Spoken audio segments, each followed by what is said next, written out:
thank you very much for making this such a wonderfully enjoyable conference so far. The numbers, as I said yesterday, about 1,800 people here over the 3 days. The quality of the workshops is quite amazing, much, much better than I think I've ever experienced. And I've also enjoyed the Learning Hub, where we've had some of those sort of TED Talks going on throughout the day in the exhibition hall. So thank you very much. You know, just go and enjoy it, please. But it does require everybody's support, and I just feel very, very fortunate to have you all here. Yesterday, we talked about technology. We talked about the change and the challenge that's presenting for us. We threw out a few challenges, didn't we, to maybe our own members about needing to grow, and to Airmic to help you grow. But we also threw out a few challenges to the insurance industry. And probably some of that's not justified. But don't tell, oh, I have told them that. What this panel is about is giving the leaders in the insurance industry the opportunity to talk about what they're doing, the effect on the marketplace, the effect on Airmic, and the effect on their own industry. We're going to talk about innovation. We're going to talk about disruption. We're going to talk about claims. And we're going to talk about the role of the risk manager. And if anybody thought that the insurance industry was dusty and maybe a bit grey and not that interesting, I hope we prove you wrong. No pressure. We've got, back by my own popular demand after last year, Huw Edwards. Thank you very much for coming, Huw. I know there's always hundreds of pulls on your time. So I'm delighted you're here. I, of course, known Huw forever. When I was a student in Swansea, where I met my wife, Huw was on the radio on Swansea Sound. Thanks, John. Of course, you've aged rather better than I have.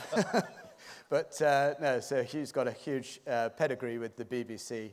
And I don't really need to introduce him. He seems to be on every single major national event going these days. So welcome, Huw. Thank you very much. Thanks very much. Thank you very much. Thank you to our leaders. I'll let Huw introduce them. But enjoy the debate. Don't forget Slido. Lots of questions. Some of the questions from yesterday that were so relevant, we pulled forward for today as well. So enjoy. Thank you very much, John. Very good of you. Thanks very much. Thanks a lot. Thank you. Well, John, with your exquisite timing, and for which Airmic, of course, is, you know, well known, you've conspired to hold this event on the busiest news day of the year so far, and I'm deeply grateful for that. And on the agenda, with no irony at all, the first thing you give me to talk about is disruption and disruptive elements on the day that the two biggest disruptors in the world have been meeting in Singapore. And of course, we have the biggest disruptive event in politics going on in Parliament as well today. So you've packed it in, and you've done it in a way which makes me feel that I've got to try to make this as relevant to the news agenda as possible, which I don't think will be too difficult. I spent yesterday thinking about what we might discuss today, and we were planning last night's News at 10 during the course of the afternoon, and I was thinking, you know, who would have thought when we met last year was it in Manchester? Yes, it was, wasn't it, in Manchester? Birmingham. In Birmingham. We were thinking last year about disruptive elements as well. Who'd have thought we'd have been in the position where we'd have had Donald Trump and Kim Jong-un meeting to sign some kind of peace accord, the details of which are still rather elusive, but the fact that the meeting took place is in itself a disruptive event, no question about that.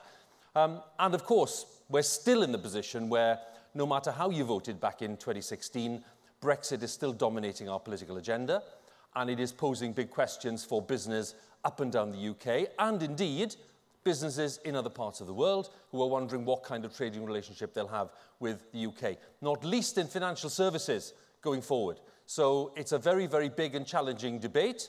We're past the point, I think, of revisiting the debates of 2016. There are very real questions about how we handle things going forward. And today's votes in Parliament will tell us something about the state of play in terms of parliamentary opinion and whether MPs are prepared in some instances to try to challenge what others see as the status quo. So it's a very fascinating time in politics too, and I think that some of that will feed in inevitably into the panel discussion today. notwithstanding the fact, of course, that, you know, I understand there are sensitivities around the whole debate around Brexit in corporate terms for some people, and we'll be very aware of that. So on the panel, I want you to know that if we were at a BBC conference at this point, I would be now chucked off the stage for a gender balance issue, okay? There's no question about that. But I'm here, and I'm going to introduce the panel because there's a wealth of experience on the panel which I think will lend itself brilliantly to the topics we have to discuss. 5 topics, just a few signposts for you. There are 5 topics I'm going to discuss. I'm probably going to do 10 minutes each, roughly. And then after we've done that, I want to open it up to questions, all of which will come in on the Slido. So please avail yourselves of the opportunity to send me questions, okay? Because I don't want to be poked in the shoulder later and said, if only I'd put in that point, I could have, you know, told you something rather interesting. So please, please, please feed in the questions as we go along. We have Vivek Banga. I'm going to go in order of left to right here. Vivek Banga, who's Chief Digital Officer of Gallagher.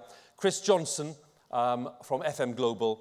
Tony Buckle, MD of Global Risk Solutions at RSA. We have Vinicio Cellerini, who is the Head of Commercial Insurance at Zurich. And we have Ross Harrington, who is London Market and Client Director for Aviva. Can we give them a big round of applause to start off? Thank you very much indeed. Now, gentlemen, what we want is a full and frank exchange of views, okay? Let's just pretend that it's just us sitting in my sitting room back home in South London. Nothing will go further than these 4 walls. We want the meat and drink of your businesses, and we want a bit of an insight into what's going well, and to make this really worthwhile, we really want some contributions about where you find challenges too, because otherwise there's no point to the debate. So we want a bit of light and shade, if that's possible. And I want to start off, Vivek, with you, because this is all about, we're going to start off with disruption, digital disruption, something that we've discussed a lot in news terms over the last year, because it pertains to so many businesses, presenting, I think we'd all agree in the room, challenges, but presenting opportunities as well. And it's how you as a profession and as an industry manage it, because there are clearly risks involved. But for those who get it right, there are massive exponential opportunities as well. So let's have your perspective, Vivek, first of all, on where the main disruptive influences are for you, how you see them, and, you know, let's have an honest view as well about where you think the potential challenges or threats are too. Yeah. Well, firstly, I think it's quite easy to pretend it's only us sitting here. Because of that light, I can barely see. You can't see anyone. No, it's great. It's quite easy. Yeah. So I think in the interest of the audience here, I'll talk about digital in the context of corporate insurance. You know, I go to a lot of conferences, and people turn up from the startup industry saying, we'll change the insurance world, and then they'll show us an app for bike insurance. So I think I'll kind of put that on one side. It's all essential, it's all required, but I thought for the audience here, it's better to talk about corporate insurance. Okay. Now, should digital matter for corporate insurance? I mean, it's supposed to be an industry which thrives on relationships, which thrives on people talking to people. So does digital have a role in this industry? Now, I think if we start with the clients of the industry, the risk management community, for them, across many sectors of the economy, digital disruption is a way of life. You know, you look at retail, you look at hotels, you look at taxis. I mean, digital disruption is just a way of life. And more customers are buying online. More and more customers want mobile solutions. A lot of data is generated electronically.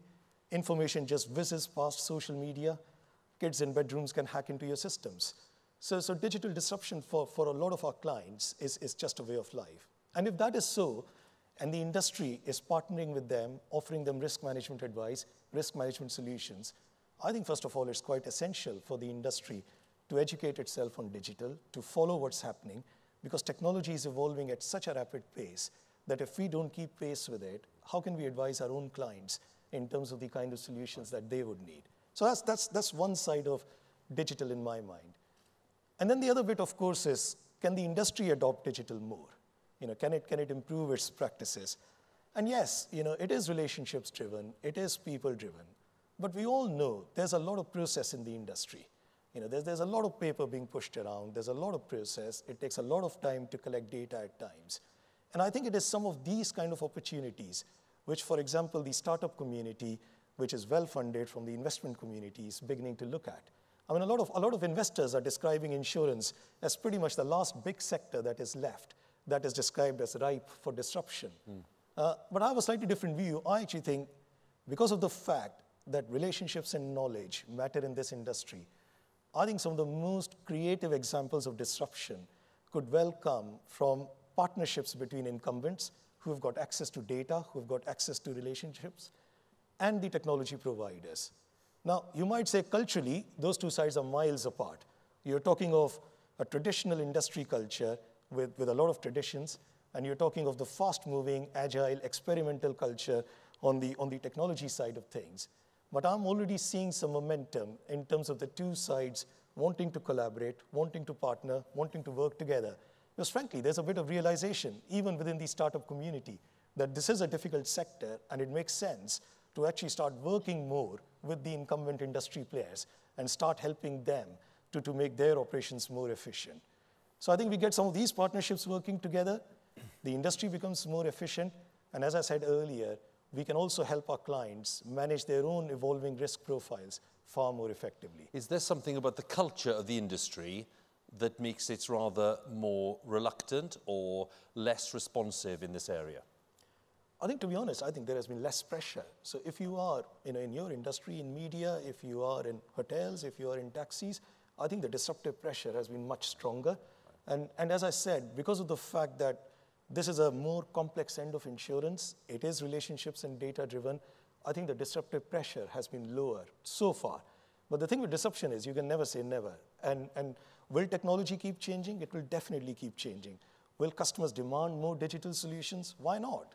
At the end of the day, they will say, what is so special about the insurance industry? Why can't we have the kind of digital flexibility that we get across other sectors of the economy? So I think the pressures will be there.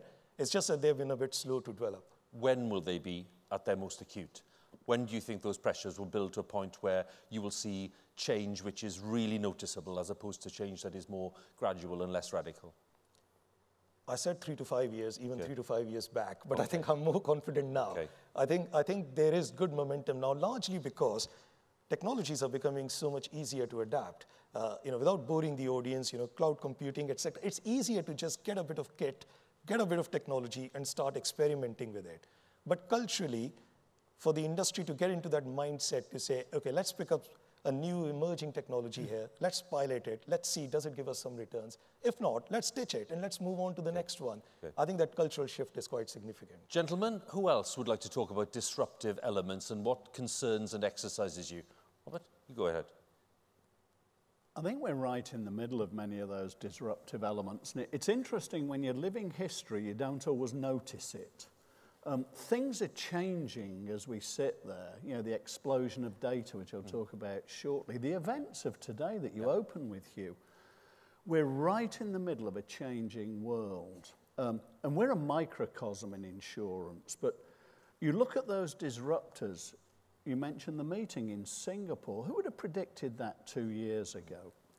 You couple that with changes in technology, the cost of technology, the ease of access. I think it's happening around us. We see some of the startup companies. Certainly in the US, we have one, Lemonade, which really has the potential to be quite a disruptive entry into the insurance market. And the barriers really aren't that high. What becomes a challenge is where you started, is in the world of large corporate insurance. Things get a little more challenging, you need more capital. But I think we're living history right now. What will we see for the consumer, for the person who's observing this industry at a distance? What kind of major changes then can they look forward to? I would like to think in our sphere, which most of us at Airmic are involved in, a lot easier ability to exchange data and make great decisions. We were hearing yesterday about some of the algorithms that are becoming better to make people smarter underwriters. But I think what it's going to do is forge a new type of partnership based on shared knowledge. And that will take us to a different space. And I think it's starting to happen. You know, kids now want an instant answer. You go on Wikipedia, you don't care whether it's right or wrong, you want a quick answer. We have an obligation to make sure it's right. Chris, thanks very much. Tony, your thoughts on this? Disruptive influences, what's exercising you? Well, I mean, I would take a bit of a step back, Huw, to start with. I think if we look back in the history of our industry, we've had to deal with disruptors an awful lot, actually.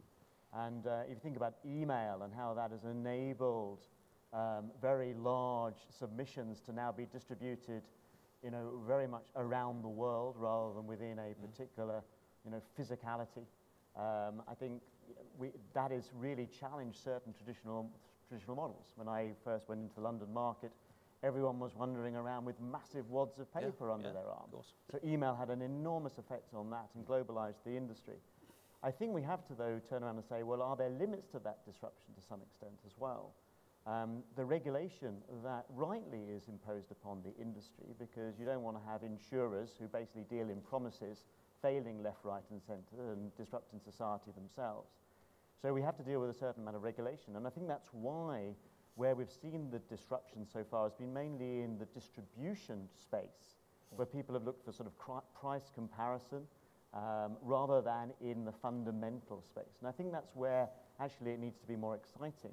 I think what we should be looking at is working with our partners and our clients and looking at what's disrupting their industries rather than looking at what's disrupting our industry, and actually saying how can we adapt our contingent capital promises so that we're actually addressing some of the threats and indeed opportunities that confront them. So what would be a practical example of that? What kind of thing could you respond to in that context? Well, I mean, a very practical example of something that we now have tons and tons of data around in the world is weather.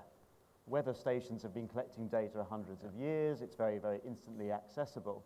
How many times are we reporting in the business pages of the BBC that XYZ retailer is suffering because of the too much heat or too much cold or too much rain or too much dry? And I think that we need to be saying, well, as an industry, we can respond to that. You know, that's not necessarily a new disruptor, but it's something that the industry can now talk to and offer solutions in. That's interesting, isn't it, just in terms of the way that data's harnessed. So hold that thought for a second, because I know we're going to come back to it in a bit. And Gina, what do you think? I mean, just give us a sense of where you think we are with disrupting factors from your perspective at Zurich. What's exercising you right now? Just a couple of weeks back, we were working on product development in the area of employee benefits. And we had a few startup or a little bit more mature than startup companies coming and presenting what they could do. Just a couple of examples that just, I think, open all different way of thinking in bundling our traditional insurance product with other services we can provide to customers within the product. Fundamentally, a robot has got no real limitation in memory, and it could memorize everything a doctor should know with pretty much no limits in specialization. If you link that to voice technology and to some algorithm, pretty complex, I suppose, in the back, we had a live demo of somebody calling from anywhere saying, well, I have a stomachache. The robot asks which part of the stomach. Say, well, the upper part of the stomach. Okay, and it just goes by elimination to a diagnostic. Right. At some point, the robot stopped the process. Say, well, you need to see a doctor, and the robot has already made the appointment for the doctor in the area where the customer is himself to go within half an hour and see someone. Or the robot recommends immediately a medication that you can pick up at the next boot store, and this is ready for you to pick up, and so on. Another example, which I think is even more interesting, is all the technology you can apply to your body that takes all the measurement that you have, movement, steps, decent blood, and whatever you want to think of. A big issue today in the insurance world are chronic disease. Somebody is suffering, for instance, for diabetes. The insurance industry fundamentally doesn't want to provide coverage for somebody that's suffering that already. It's difficult to find somebody that provides that product. Fundamentally, with today's technology on somebody, you can measure permanently what's the state of the health and how well that person is taking care of the illness is suffering. So fundamentally, well-controlled diabetes is a good risk. and that changed completely the view from the insurance. So you can start providing coverages which we couldn't at that stage, or only at very prohibitive prices, to a type of customers which we couldn't have in the past. So that opens a totally new horizon, and I think imagination is the limit of all of that. So that's a different approach from technology to help our customers, be it corporate or private persons. It's fascinating, isn't it? And because the range of possibilities there.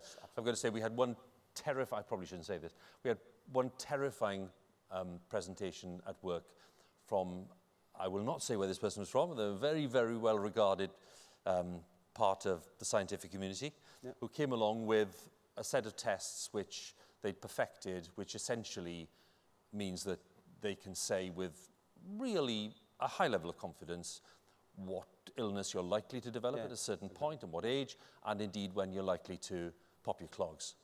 And it was done in such a rigorous and convincing and thoroughly scientifically based way that everyone in the room actually was petrified by this kind of possibility. However, you could immediately see that there are massive benefits in terms of healthcare and massive benefits in terms of preventative care and all the rest of it. It doesn't have to be a kind of doom and gloom syndrome. I just think for your industry, can there be a more disruptive possibility than that? Because that completely changes the parameters of what you've been doing for the last, 60, 80, 100 years?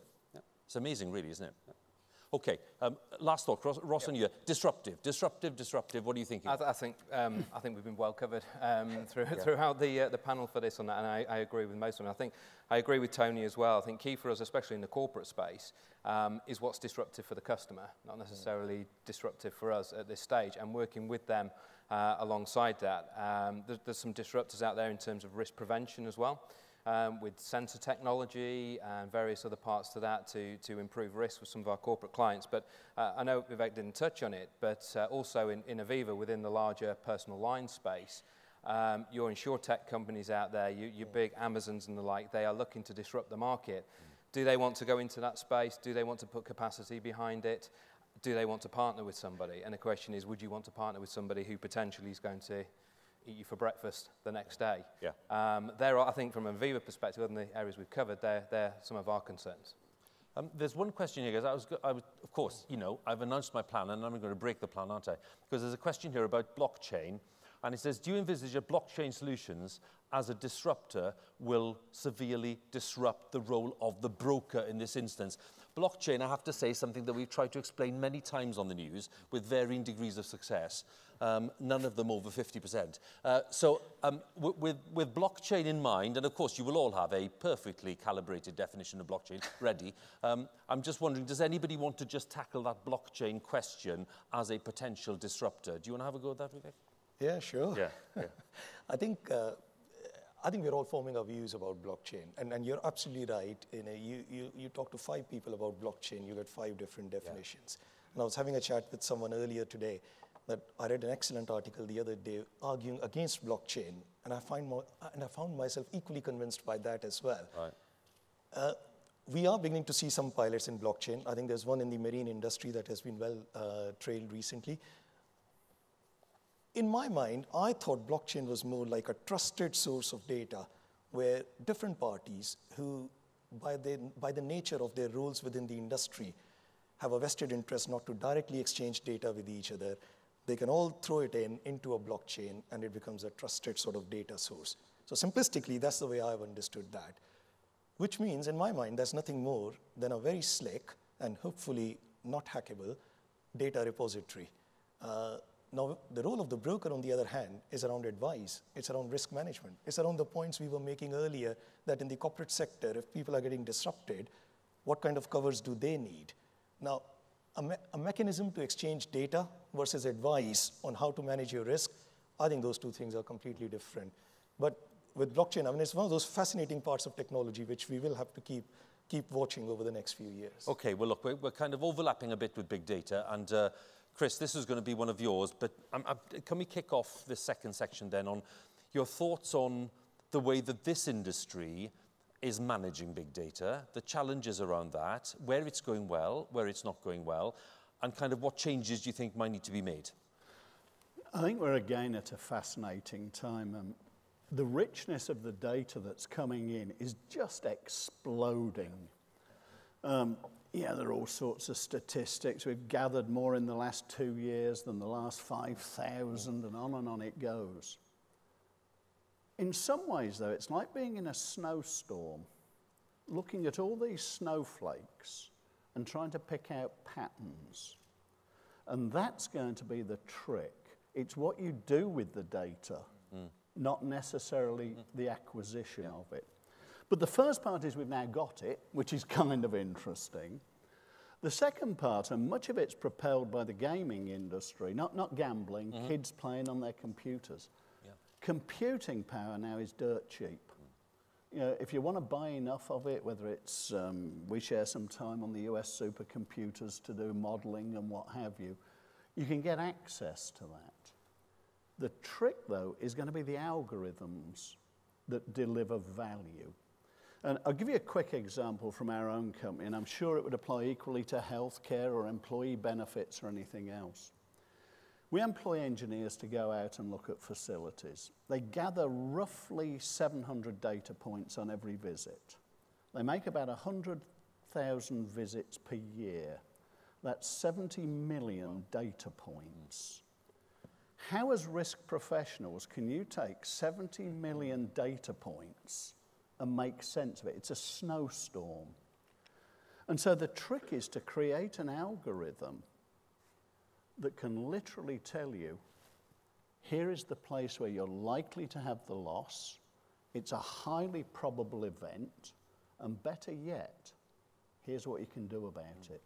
To your point here, the diagnostics. Yeah. Not only should we know you have diabetes, but if you do these things, you can control it and have a long and full life. And to my mind, that's where the richness will pay off in the interface between clients, brokers, carriers. It's not just the data, it's what we do with it. And with that come a couple of real responsibilities. Data governance, something we don't talk about very much. I'm betting our clients might be concerned what I do with their 70 million engineering data points. All the other stuff we collect, addresses, what does the business do, cash flows. We need to be sure that we're properly protecting that. I'm sure many hackers would love to get at us. We're seeing changes in how data's acquired, embedded technology, sensors. I'm sure many of you have this, but my heating system at home can tell me things. If it can tell me, it can tell somebody else.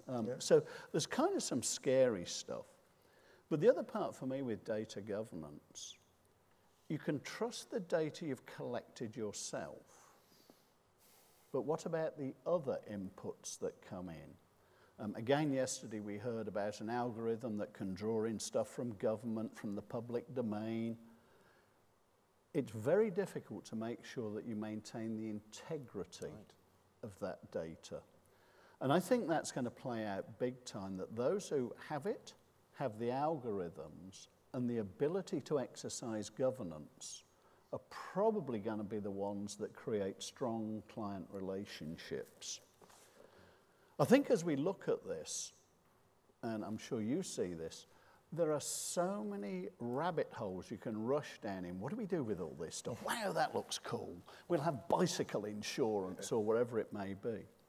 I think we have to say resolutely attached to how can we harness that in service of our clients and doing a better job. Can we make the back room more efficient? Frankly, I think blockchain is basically a secure ledger. Brilliant. Let's use it as a secure ledger and stop kidding ourselves. It does something else. Okay. So I think that resolute focus on, can we get a policy out quicker? Can we process claims quicker? Can we engender a stronger relationship?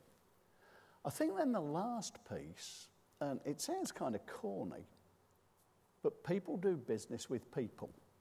I don't see the day when one of our clients has a robot that's chatting to my robot, doing robotic-y things and getting all excited about property insurance. I think there's still going to be a dialogue, a discussion, an exploration, an intellectual value added, but hopefully built on deeper, richer data, not necessarily big data, but richer data that truly unleashes a value. You raised, I mean, 3 or 4 massive questions there, Chris. I'm just going to pick up on 2, if I may. First of all, on this crucial thing, and we've, you know, in news terms, we've rarely had a response to a story in the last year like we did to the misuse of data by some of the big tech companies. Yep. This was clearly, I mean, you know, honestly, it's quite rare to get a response from viewers on this scale. So it's clearly a massive area of interest and concern to people. So when you talk about integrity of data from sources which are not your own, what are the mechanisms in place today to make people confident, or to allow people to be confident in that? Or do those mechanisms not exist? I think it's an array, as you would probably guess. I think the first one starts with how seriously does that enterprise take governance? And that really starts at the very, very top of the organization. I'm sure we've all seen testimony from quite erudite figures that you go, did he really just say that? Yeah. I think we have an obligation to treat confidential proprietary data appropriately. That means we have to vet it, we have to secure it, we have to make sure it can't be hacked. Not to say you can be 100% sure, but to the extent we can. But we also have to be very cognizant that things can go wrong. Sometimes you allow something in that perhaps you shouldn't have done, and then you need to move very, very swiftly to corral it, correct it, and be honest about what happened before you end up in a reputational discussion. Yeah. Sadly, I haven't seen perfect tools that say this data is absolutely clean, precise. It doesn't come with an ISO certification. Yeah. So by and large, the more of it you gather within your own organization, the more robust it tends to be. Okay. Sorry, guys, there was one other point I wanted to bring in as well, which was we had a discussion about this as a different conference with travelers last week, which was a very interesting part of the debate, which was to do with algorithms and the actual quality of input which goes into the parameters which govern algorithms, which of course have their own areas of integrity and or bias or prejudice or whatever else. So again, how can people be confident that algorithms are constructed in such a way that they are properly reflective or fair or not actually simply replicating biases that other people may have?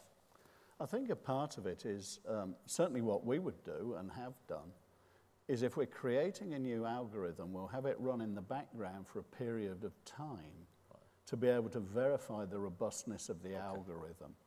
If you're going to go to someone and say, you know, you have an ailment and this is the treatment you need, or you have a factory that's likely to blow up or burn down, you better be sure you're right. Yeah. And so what we would do is test those algorithms to a very, very high reliability or confidence limit, if you will, and to make sure that the data that is feeding them is equally robust. Right. If you don't do that, it's just another set of numbers. Yeah. So really the basis has to be very, very secure. Big data management. Gents, who wants to come in on this? Any thoughts? I mean, the thing for me about big data is it just opens up new areas where we can provide risk transfer solutions, Huw, because at the end of the day, we've been constrained by the data historically, but we're quite good at modeling it. I mean, obviously Chris has articulated an awful lot on that point, but the point is that if we can model loss data, which is essentially what we've done in the past, why can't we model other sources of data and come up with more imaginative solutions? Yeah.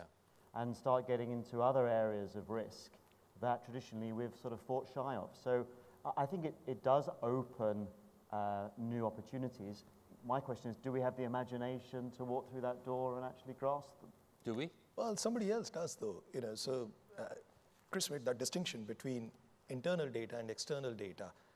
I mean, I actually think, you know, a lot of data is not just becoming a service. You know, I'm at one of these startups which for one segment in the UK had mapped absolutely every business in that segment, down to the details of turnover, loss histories, fire losses, inspections, everything. Now, if that kind of data is available as a service to any insurer, any broker, then to an extent what we are saying is that at the level of data, it's a level playing field increasingly. So I think that distinction between proprietary data, which is what we always used to pride ourselves on, maybe that's beginning to fade, and you start getting data available as a service to you. So actually, then your real skill is in analysis, is in risk management, is the quality of algorithms you run on that. How do you merge some of your internal data with all this data that's available as a service to you? Okay. I mean, that's where big data sort of starts coming alive, doesn't it? Yeah. Yeah, I was going to say, it's a big thing for Aviva at the moment, and we have something called Ask It Never. So internally, we're questioning, why do we keep asking customers the same questions every year? Surely there's enough data out there, enough information of solutions that we don't need to ask these questions. It's our own risk that we're taking on, but why do we need to continue to do that? And we tend to look at cross-selling products, other products in where we can have the amount of data that we have. We've gone through it, we've analysed it. We write these types of risks day in, day out. We can go to a client and give them a new proposition, new pricing, new models, new products, without them having to answer any questions to us or give us any of that information, because we have that level of data. We've been writing this business for many, many years. Why do we need to do that and continue to do that? Tony, do you mind if we move on? And I just want to move on to the third section here, because I think this is loosely titled New Solutions. But the question that came in was this: traditional risk transfer insurance, as it currently is done, is not fit for purpose in this new environment. So how would you change it? And how can new risk assessment techniques, products and services and use of data be employed? What's your answer to that? It's quite a big question, isn't it? Well, it's certainly a broad subject. Yeah, yeah. I think that the key point of departure here, Huw, has to be that the vast majority of risks now facing the corporate risk manager are not covered by insurance. Right. Which means? Let's start where we need to start. And I'll give you sort of an example that I was talking to the risk manager of a major oil exploration company, and they were saying that they had listed the top 12 risks that their business faced, and 0 were covered by insurance. So the danger for us as a community and as an industry is that we're just becoming irrelevant to the real debate inside the corporate. Right. Okay? And the real debate inside the corporate is about sales growth, it's about income, and it's about free cash flow. And what actually drives those things is not the physical infrastructure anymore of those companies. So talking about fire insurance has a place, but it's not where the chief executive gets up in the morning and worries, and worries about it. It's not the area of concern.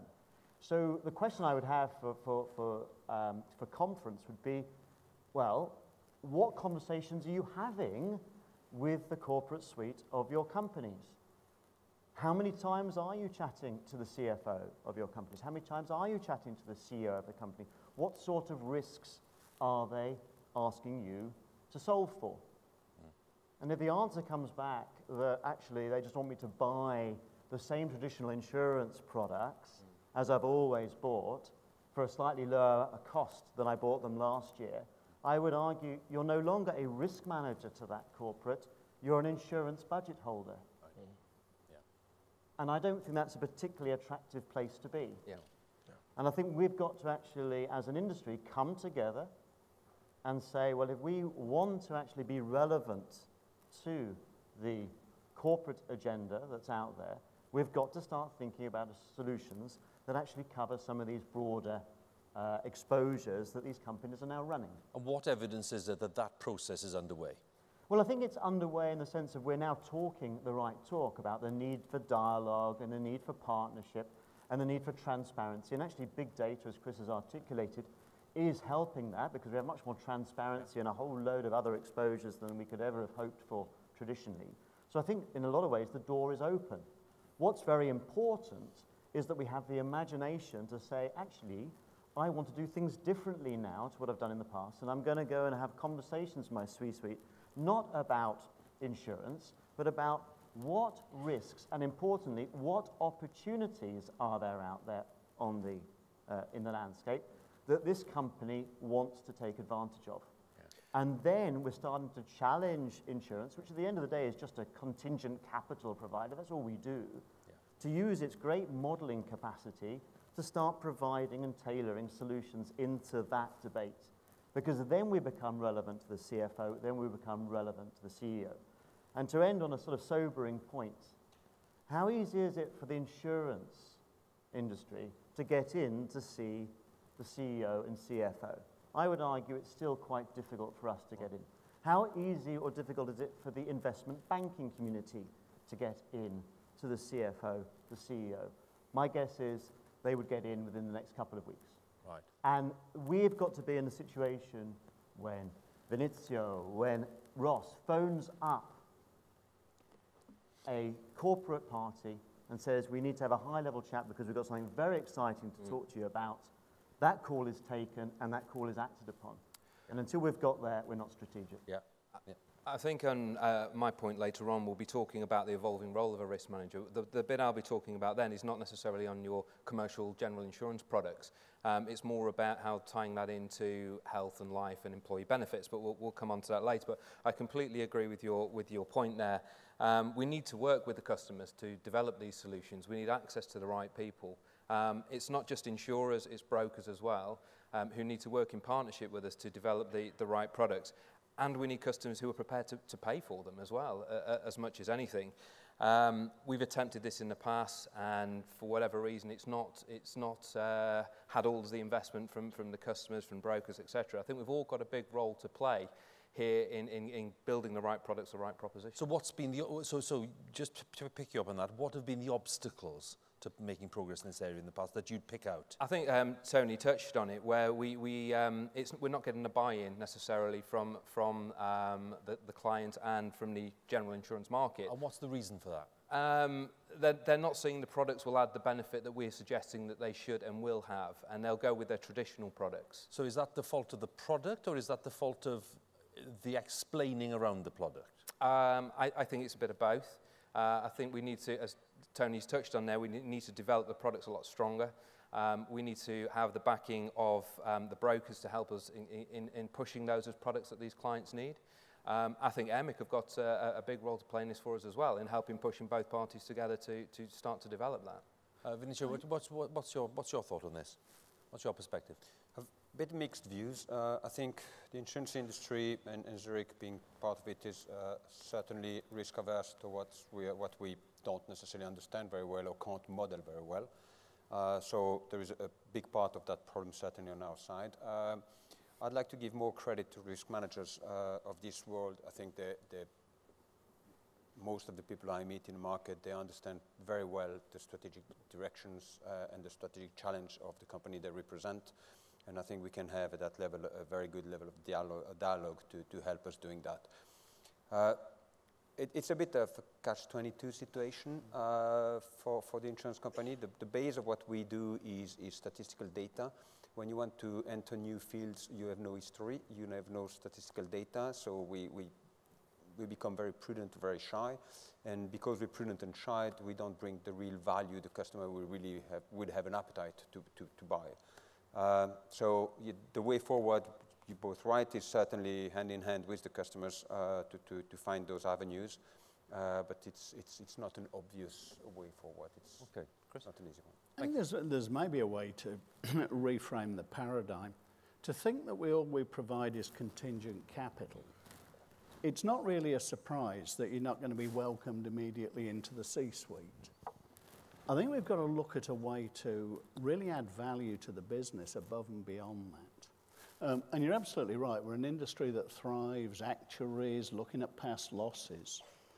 But so much of what we could do, and certainly what we do, is looking at basic research. What could happen? How could this play out? We have those terrible events of the Grenfell Tower playing out. Did anybody know that foam plastic burnt? Yes. There is a body of scientific evidence out there. There are losses around the world. I think the trick is a lot more, how do we get people to care and own the decision? The capital is certainly a part of it, but the knowledge we have as an industry, we should be able to get a seat at the table and share our knowledge a lot more than we do today. Sorry to return to this, but when you say, you know, once again, the suggestion is that there is a failure to deliver or open up on that score. Where is the blockage here? What is the resistance? There are many, but one of the first ones, we don't do a good job at business school of teaching people to imagine the unimaginable. We're very optimistic as the human race. We tend to look on the upside about things. Oh, that could never happen to me. It'll happen to Huw, but it'll never happen to me. How many times, Huw, have you done news reporting in a village that's flooded for the 3rd time in 10 years? You'd think we'd learn something from that. So I think a part of it is, how can we as an industry help people before the terrible things happen? It could be things we don't currently insure. It could be things we do currently insure. How can we help people imagine that and then provide solutions? Capital may be one of them. Yeah. Risk avoidance may be another. Yeah. There are all sorts of strategies. We're going to move on, if you don't mind, Chris. Thank you for bringing that together for us. To talk to Vinicio on this one, on claims. Now, the question here for you is, has the Insurance Act, which we've discussed in the past, made a difference?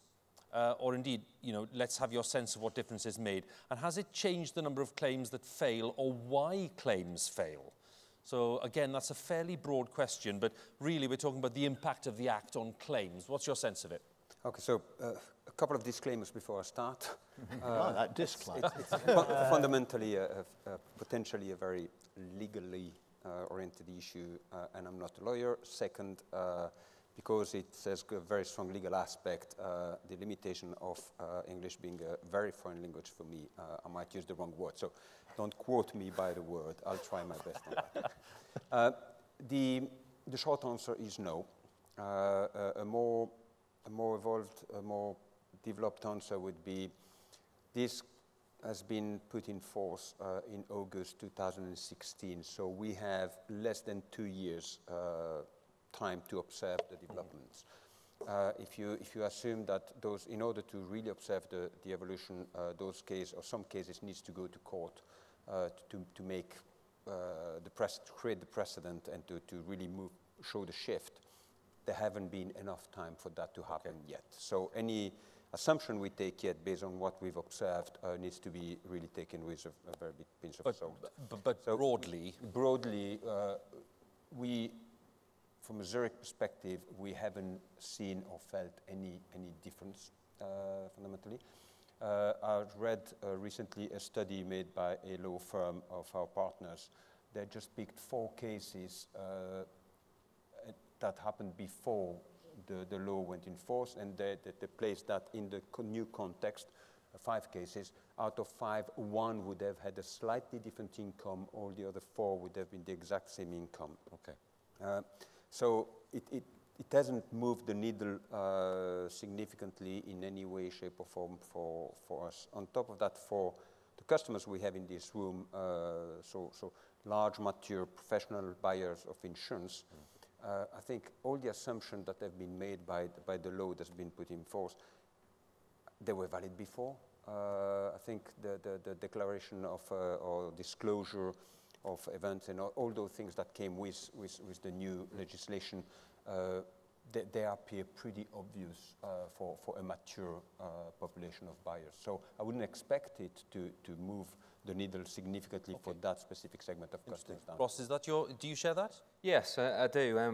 I think the benefit of the Act for us is getting the fair presentation of risk and actually getting that information signed off internally and put forward to the insurers. We've not seen any increase in claims to clinicians as a result of it at all. And we work really closely with our clients. We have claim service managers that work directly with our clients.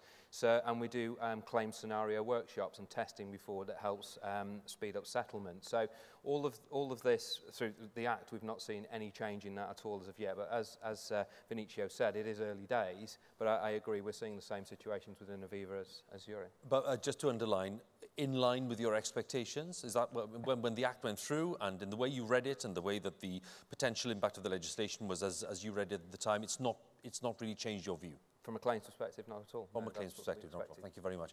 Tony, what's your view on it? From the RSA perspective, I mean, I'd be in line with my colleagues. I think it's been a useful move forward in the sense of the clarity it brings. Mm-hmm. But I don't think that with the sort of past as our precedent, I don't think there was a huge step change in anything. You know, dealing with good partners in a good dialogue situation, we were getting that clarity before anyway. Yeah, okay. Vivek, your thought on this? Exactly the same as Vinicio, actually, yeah. On time? Fine. I'm going to move on. That's a good thought, isn't it? Thank you very much. And Vinicio, thank you for dealing with that very comprehensively, because that actually helped us a great deal in terms of my time as well. So you get a gold medal, okay? Ross, we're going to finish on this section before I take some questions in. And there have been lots coming in, so I'm going to pick up on those after we finish this final section. And I'm just going to get the wording of the question, Ross, for you, which was this. Given everything we've heard about technology and the technological revolution, and how business and insurance is evolving, what's your thought on how it is adapting to not just a new environment, but an ever-changing environment? So it's a kind of broad horizon kind of question, really.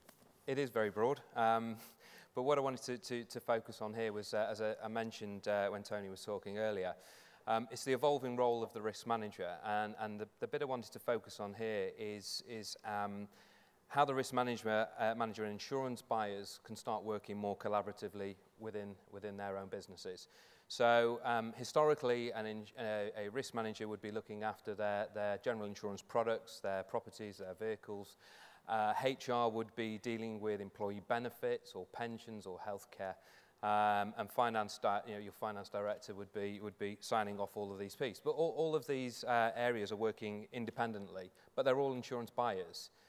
And we're starting to see that the risk manager's role evolving is actually starting to bring this into one place and working collaboratively with those insurance buyers and getting them access to the C-suite to be able to put forward a proposition for the whole client basis. So what we're seeing here is not necessarily transactional insurance products, which is what you'll see when you segment it, but more working with an insurer, with a broker, to come up with a proposition. So it's non-transactional, it's more about a proposition that works across the piece. Within Aviva, we're fortunate that we're a large insurer. We have a large healthcare, we have a large life business, and we'll have clients, historically in the past, we would have had clients that work with us across each of the areas, and we don't talk to each other. Yeah. And they're not, the insurance buyers are not getting the best proposition out of the market that they could do by bringing all this together. Only the last couple of days, I spoke to a member yesterday who said, I don't work with my colleagues on this. We all work independently. We've got different bosses, and we don't talk to each other, and we're off talking to different markets, and we pay what we pay. But there's a CFO sits above this who doesn't bring all of that together. And his view was nobody's putting their head above the parapet and saying, I'll take ownership of this. And only today I spoke to another member who's completely the opposite. He controls all insurance buying, and he has it with different markets. He's recently brought it into collaboration with one broker. They've made a commercial saving from doing that, but not only that, he can see across the piece different products that they're buying and how the healthcare can link into the employee's liability, and bringing all of that together to make the best proposition for that client. And it gets them, as I said, and us, access into the C-suite to look at their products across the piece. Any other thoughts on this? Chris, do you have thoughts on this? Yeah, I think one of the things that is going to be an ongoing challenge, it has been for as long as we've all been in the industry, business changes and risk management and risk managers need to evolve with it. I'll give you a little example. Today, the language of cyber, you might as well have gone to a foreign country. The cyber experts, the chief risk officer, the CISO, all are talking a language that's well outside the normal vocabulary within the business. And I think the risk managers, it's an element of the same thing, have a fantastic opportunity to kind of be the interpreter and the bringer together of all that. Cyber shouldn't be that profoundly difficult to understand. It's ones and zeros and things moving around. but you need somebody to be able to demystify it. And I think many other lines of coverage are like, you know, somebody's owned this for the last 23 years and they're not going to let it go. Yeah. I think if the risk management community can truly be a catalyst within the organisation, allow people to come together in a collaborative fashion, whether or not they place the coverage or bring it together. Yes. I think there's an awful lot of gain still to be had, particularly as business evolves. Very interesting. And in Aviva, we call that TCC, True Customer Composite, and it's just taking a client-centric view. Forget products for 1 minute, look at the client, look at their needs, and go away and build a proposition around it. How typical is that of the rest of the industry? Vinicio, what's your thought on that?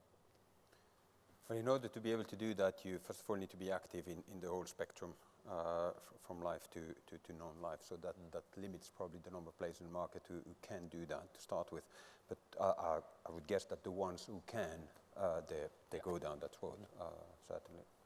And I think, just on that point, though, it does limit the number of insurers. So on that perspective, you'd want to look wider to make sure you're getting the best proposition and deal from that. But it's about the risk manager's role bringing that together, not necessarily just with one insurer. It's bringing that together on behalf of their business, and then working with brokers and insurance markets to actually get the best proposition that they need. There are some very juicy questions on my screen. Okay, some nice questions which I feel that they'll make the panel feel distinctly uncomfortable. For that reason, I'm going to go to the questions straight away, if that's all right. Thank you very much for dealing with the 5 topics. They're broad. I know they're broad, so you know it's impossibly broad in a way, but you dealt with them very concisely, so thank you all for that. I don't like to have a screen which the panel can see because I feel it gives them an advantage, and they're all snooping already. You'll have noticed that, won't you? But I'm going to go to the question at the bottom here first of all, which is, why are all these anonymous? You're all cowards. How disruptive is Brexit to freedom of services in the corporate insurance space? Now, my dear friends, who'd like to tackle this one first of all? Vinicio, why don't you have a go at this one? I think the answer will largely differentiate depending which company you talk to. And when I'm saying that, it's not about the brand, it's about the legal structure of that company in the territories. So whether you're based in the UK with your legal entity capitalized in the UK and act out of the UK, or if you passport out into the UK from a European territory, your starting point is going to be very different, and the roadblocks you're going to have are different. So if I look at that specific question and put a Zurich view on that, for us, until today we passport into the UK out of Dublin. So we're a Dublin-based entity for the whole of Europe. Tomorrow we're in discussion with the PRA, and the topic there is to define with them what's the best solution, having a branch in the UK or having a sub in the UK. But in both cases, we have obtained from or agreed with the PRA that we will be able to continue to operate post the cliff potentially, and then we can passport out of Dublin for the rest of the UK, and we can cover in the UK. So we are in a pretty privileged and relatively simple starting point, not having to establish outside of the UK a new legal entity. Which certainly others will need to think about. So David, thank you very much. Thank you. Your thoughts on this? I mean, I would, instead of commenting on how we are responding to Brexit and the responses being developed, if I take a slightly insurtech view around Brexit, outside the US, London is the biggest insurtech center at the moment. There's about 3 billion of investment in the P&C insurtech market, and London is taking a fair share of it. It's actually quite enthusing. You walk around London and you meet the insurtech organizations, and a lot of change is being discussed. So part of me just worries, about what could be the impact of Brexit on that sector to continue to flourish inside London. And I'm sure, we read every day in the newspapers about different sectors making their representation, saying how important it is to preserve those. I genuinely hope and wish, I'm sure there are clever minds than me thinking about Brexit, but I genuinely hope and wish that the insurtech sector, which is flourishing in London, comes out of the Brexit process still flourishing and still thriving. Is the industry, in your view, speaking with one voice and speaking with a clear voice? For example, I mean, we've been reporting lots recently on the motor industry in the UK, which has actually, you know, at least in terms of news management terms, which is actually quite a good barometer, been speaking with one voice, a very clear voice in terms of what it wants. Do you think that your industry is in the same place or not? Is that voice loud enough and clear enough? Probably, not sure. No. No, Chris? No, we're a very fragmented industry, and these guys have described it. Everyone has different legal structures. Some of us have legacy companies in different countries. All of us have taken different approaches to Brexit, really based on our own company structure, our own legal requirements. We took a view very early on that I didn't want to get caught in the discussion, so we just started a new company. Right. It was capital intensive, it took a lot of people, it's why I moved to Luxembourg. We started trading in January. It's behind us.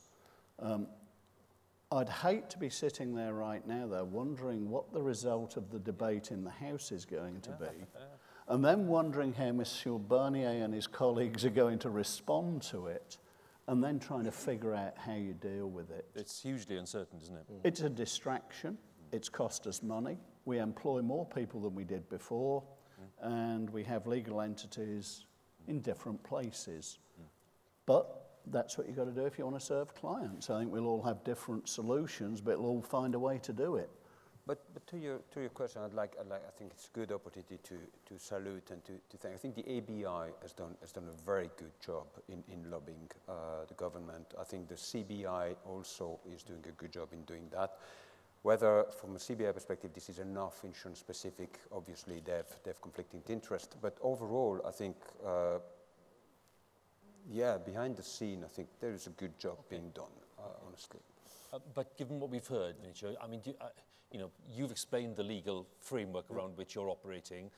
Chris has outlined, you know, what they've done, which is a rather different option. I'm just thinking, what's your sense of the wider industry we're talking about here, and how ready it is for, you know, let's face it, if you look at other industries, all eventualities really, from one end of the spectrum to the other, because we're still really in that boat at the moment.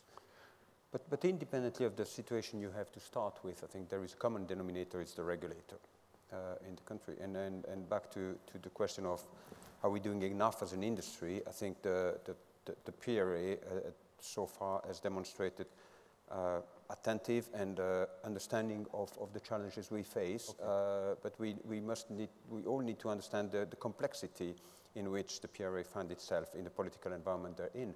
So probably we could all do more and facilitate more, but equally there are divergent forces politically which limit the leeway they have to act. So I think everything considered, I don't think we're in a bad place. But Huw, I think the answer to the questions we've given, I think, have been a reflection of one of the problems we have, is that we've talked about our industry. Our industry is a service industry. Yeah. We should be talking about our clients' industries and how they're affected by Brexit. We can sort out our own washing, and I think we've got to change the debate now on Brexit within the insurance industry to say, how can we help our clients through this? But it's forgive me, Tony, it is surely valid to ask you how you are preparing in corporate terms so that you can better serve your clients. You are prepared for that and whatever needs they have. You're right. We need to make it a non-disruptive event for our clients. Yeah. The fact that we've had to change legal entities or whatever, that absolutely has to be the case. Yeah. But you saw the news yesterday with Jaguar Land Rover moving their production from Birmingham to Bratislava. That's right. We should be working with, and shall be working with, Jaguar Land Rover to help them with, well, what does that mean? You know, how does a factory in Bratislava get insured, and how can we support them with risk management there and the opportunities that brings as well? So we've got to just change the debate and change the chip a bit, that we start thinking about the customer's problem first rather than our own. I'm going to move on. Now, these are going to be, you're going to hate me for this, okay? This is going to be rapid fire, and I'm going to go through 4 or 5 questions, and I'm just going to ask one person to answer it and then move on, and I'm going to basically pick on the one that I think is going to have most trouble with the question. So how does that sound? Yeah? Okay. Given the conference is in the Northern Powerhouse, I think that means the kind of Liverpool area, what are big companies doing to disrupt the London-centric mentality? Oh, okay. Well, I'm not sure who to pick on here. Chris. You're in Luxembourg. I'm based half my time in Luxembourg, half my time in Rhode Island in the United States. I work for an American company. London-centric mentality? No. I think most of us on the stage are very fortunate. We have worked and do work for companies that have a far more global perspective, even though there is a concentration of expertise and personnel in London. It's a bit like looking at Singapore for finance. There are centres of excellence all over. Very quick. Being a Mancunian, I'm not sure Liverpool's the Northern Powerhouse. Exactly. No, I didn't like to probe that one. But I just answered. I actually work in the London market, but also in the Northern market. I do get where people are coming from. London is a very centric place where a lot of everything is broked into. I think generally insurers are starting to move back regionally, and that will tend to grow out from there anyway. Now let's listen to this question, and I'm glad this is anonymous because I'd have a real go. Addressing the elephant on the stage, isn't it in the room? Not elephant on the stage, unless it's referring to me. How do the panel think the industry can positively tackle the gender issue? Well, indeed. If indeed they believe it is an issue. Vivek? Right. Well, actually, at Gallagher, we do have a diversity and inclusion program, and I'm part of it. I think, is there a gender issue? Yes. You go to conferences, you go to industry events, and you do find it a bit stereotypical in terms of the people who attend.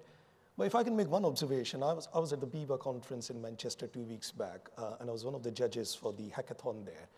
And that represented a lot of younger brokers in the industry, and from the insurance side as well. There were 8 teams, and they came up with lots of creative ideas. If I look at the gender balance of those teams who took part in that hackathon, it was perfect. It was much better. It was much better. And they came from all kinds of backgrounds. They were brimming with ideas around technology, around using mobile, around using the internet more effectively. So there is hope, is what I'm trying to say. What's the insurance industry doing to develop talent for the digital age? Tony? I think the industry has a long way to go on this point, to be honest. I think it links to what we've just discussed. Yeah. We're going through a generation change in the industry. There's a large body, a large cohort that is in a demographic that will be probably going into retirement in the next 10 years. Yeah. So naturally, I think we will refresh because we'll have people who are more brought up in a different age. But we've got to make sure that we are grasping the technology and grasping the capabilities that can manipulate that technology for us. And I think that it's a real challenge for the industry, and I don't think we should pretend it's not. Okay, Ross, one for you. I was going to say, not the bottom one, that's not my area of expertise. I'm not going to say, is the reinsurance market doing enough to support insurers to provide new insurance coverage to customers, such as accelerating cyber risks? I just said that, that's my area of expertise. Well, with anything like this, I think they could be doing more. There is cyber risk out there at the moment is difficult for insurers and reinsurers to understand it, to build a proposition around it. So a very, very quick answer is that I think they definitely need to be doing more. Any others on this? I think there's an assumption in there that the reinsurers somehow have a silver bullet. And I don't buy that. I think it comes down to a comment that was made earlier that there's an evolving loss history. The risk is evolving. As it does and we get our arms around it, whether it's alternate risk capital, whether it's reinsurers, whether it's insurers, if we can understand it, we can provide a product. And until we can understand it, the product won't be as robust. Yeah. And I think we're on a voyage of discovery. Tony, I'm just going to ask you, just pick up because there's a point made earlier, I think it was by you actually. Doesn't the entire structure of cover have to change because 88% of risk falls outside of traditional perils? Why are we not addressing this? You're saying earlier that we are addressing it, or what? I think we need to address it, Huw. I think we're dealing with wordings that were designed for a different age. We need to move on with our wording so they're actually covering the emerging risks. otherwise we'll be left behind. And I think the most important part of that is to get into a real dialogue with the risk management community, with the broader corporate, about what are the actual risks they're facing, and start writing wordings and taking on risk that's actually relevant to that agenda. Thank you very much. Last one. I'm going to start, you're each going to get a chance at this one, and I'm going to start with Vinicio. Does the industry have a sense of urgency in this digital landscape? Because the panel appears rather relaxed, says the anonymous questioner. Well, fancy that, eh? So how relaxed are you, Vinicio? Do you have a sense of urgency around the changes needed? Very relaxed on a panel like that is a compliment. Yeah, I think there is a very high sense of urgency within the company, the groups are working, the massive investment are being done behind the scene. But from the moment you farm it to the moment where it comes to market and makes an impact, it takes some time. So I think you'll see a massive acceleration in the coming 2-3 years because lots of work is being done and lots of investment are being put into that. Thank you. Ross? We're massively investing in it. We've opened our digital garage over in Hoxton. We're spending a lot of time working through propositions around where the market is going to and how we need to get in front of it. So digital is a massive investment for us. I think we on the stage may look slightly more relaxed because it's not necessarily hit our worlds as hard yet as it is the others. But exactly as Vinicio said, insurers are spending a lot of time and a lot of investment in this space. Do you say digital garage? What is that? It's basically a bunch of fairly relaxed, dressed nerds in a big room. We've got people. Do you know that you describe them like that? Yeah. Yeah, I hope they don't hear me. Yeah. But we've got people who create. One guy we had invented Guitar Hero, which was a game, and basically they're looking at where the insurance industry where insurance is going to be bought next, and thinking ahead of that to make sure that we're not kicked out of the market because we're not up there where it needs to be. Thank you, Tony. I don't think we're investing enough. I think that we've got a huge way to go in the digital space, and I think that we will only probably start to really invest in it when it becomes an existential issue for us personally. And there are other industries out there that are facing obliteration. I mean, yesterday I noticed that Ocado's market capitalization now is greater than Sainsbury.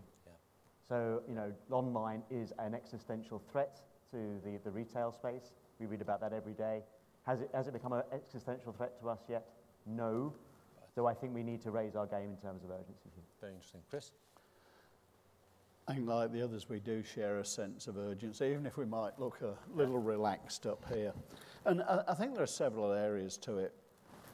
One is you're either going to get disrupted or you're going to get to be a disruptor. Yeah. And our preference is we do the disrupting.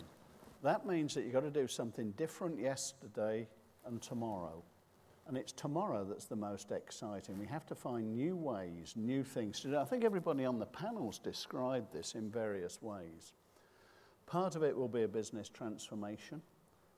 I think many of us have worked for companies where we had IS departments that came up with massive, great projects and took decades to bring to market. We need to be more like Apple. The drug that comes through your iPhone every few days, can we create things that bind us to clients? So the new coverages, new areas, new distribution models. You look back over our history, we go back before the Pony Express. Somewhere we saw the telegraph, we saw the aircraft, we saw steamships, we've seen photocopiers, we've seen fax machines. This is an evolution that we need and a revolution that we need to deal with, and you've got to spend money to do it. That's pretty exciting. Yeah. Vivek, do you share that optimism? It is a priority for us. My role is testimony to that within my own organization. But I think the easiest thing to go is to just ask for more investment, and I don't think that's the right approach. The key thing, it's almost at times we get too carried away. Let's just rush into this and make an investment. I think the key thing is to keep it relevant to your clients, relevant to your markets. We did a mobile app 4 or 5 years back, and risk managers from that corporate client, they were actively involved in designing it with us. It was lots of fun. They had never done something like that. We had never done something like that. But that app is now used 15,000 times a year. Right. So it's relevant to our clients. And I don't think the technology-related answers will come from within the industry. We are a traditional industry, which is why it's quite important to keep a leg in the insurtech camp. mix with those people there, understand what's happening in terms of the big technology trends. And as I said earlier, look for collaborations.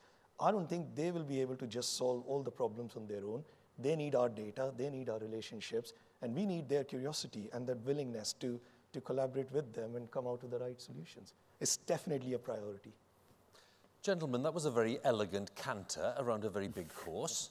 So thank you very much, each and every one of you, for answering, I thought, pretty much to the point and cogently. It's nice to talk to you all. And, you're in an amazing business, really, which has got a huge amount of sort of excitement and change ahead of it. And I just think that it's exciting to be a part of, in anyone's lifetime, if you're in a business like mine, for example, where, you can see the opportunities that present themselves. They're there to be grasped, really, but you just need a bit of initiative and a bit of sense of, I suppose, innovation as well. Not just initiative, but innovation as well to really maximize the opportunities that are there. So thank you all very much. And thank you for your good questions. I expected one or two more sort of, let's be very blunt about this, slightly more vicious Brexit questions, but they were very polite. But thank you so much for your questions, and can we give them a big round of applause? Thanks very much indeed. Thank you very much. Thank you very much. Thank you very much. Thank you, Huw. Thank you, gentlemen. It won't all be gentlemen next year. We will break that barrier.